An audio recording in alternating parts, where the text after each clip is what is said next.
I think one of the most difficult things for families when they have an alcoholic in the family to deal with is how much alcohol permeates our society, how easily accessible it is, how weird you are if you don't drink. Now, especially for peer pressure, for teenage and college age kids, this is where most people start their alcoholic career between the ages of 13 and 20, and peer pressure is a big part of that issue, and the accessibility of alcohol. Unfortunately, that's something that's just not going to go away, and every family has to make amends with that and deal with that. They have to figure a way to regulate, and unfortunately, family members become caregivers in the later stages of alcoholism, and it's not fair to the family. So, society, we got to make some changes. So, let's talk about that. I know in my case, when my wife was still alive, I used to go around to the local liquor stores or grocery stores and talk to the managers and go, look, my wife is an alcoholic. Can you guys stop serving her alcohol? Can you stop, allowing her to buy alcohol at this establishment? There was a CVS, there was another grocery store down the store that she always bought from.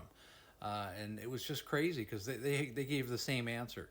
Unless she's inebriated, unless she's causing a scene, she's an adult and they have to sell her alcohol. There's no checks and balances. There's nothing that can regulate somebody, even though at that point, she'd had 3 or 4 DUIs and they're still selling her alcohol. So there's a disconnect there. We got to figure that out. Because in reality, families really need help with this issue. I mean, I can remember doing everything possible to keep alcohol away from my wife. Take the car keys. She had a breathalyzer in her truck, so she couldn't drive it if she'd been drinking. Anything. I used to take a shower. I used to hide my own car keys so she couldn't slip away to a liquor store. She would call Ubers to go to the liquor store at 3 o'clock in the morning. We did everything possible to keep her away from the alcohol.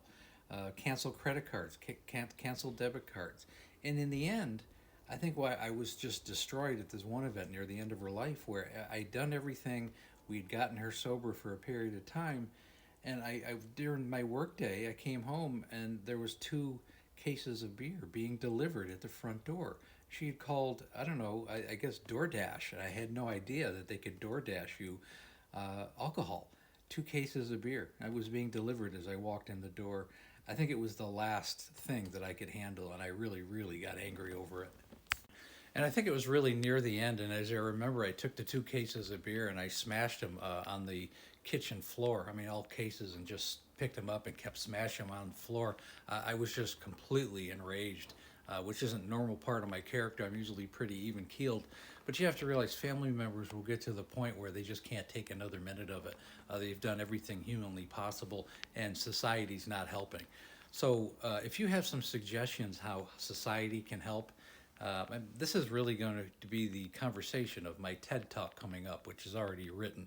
And I have some pretty, very interesting ideas, I think, how society can help. Again, if you need help with this, you have a family member who's an alcoholic, and you're tired and you're sick and tired of dealing with it, you need help. I coach, mentor, and educate families and alcoholics. Click on the link above, schedule a breakthrough call. And again, please like, share, and comment. We also have a Facebook group called Amanda, A Cautionary Tale of Alcoholism, which goes over every alcoholic issue. And we also are becoming a pretty good support group.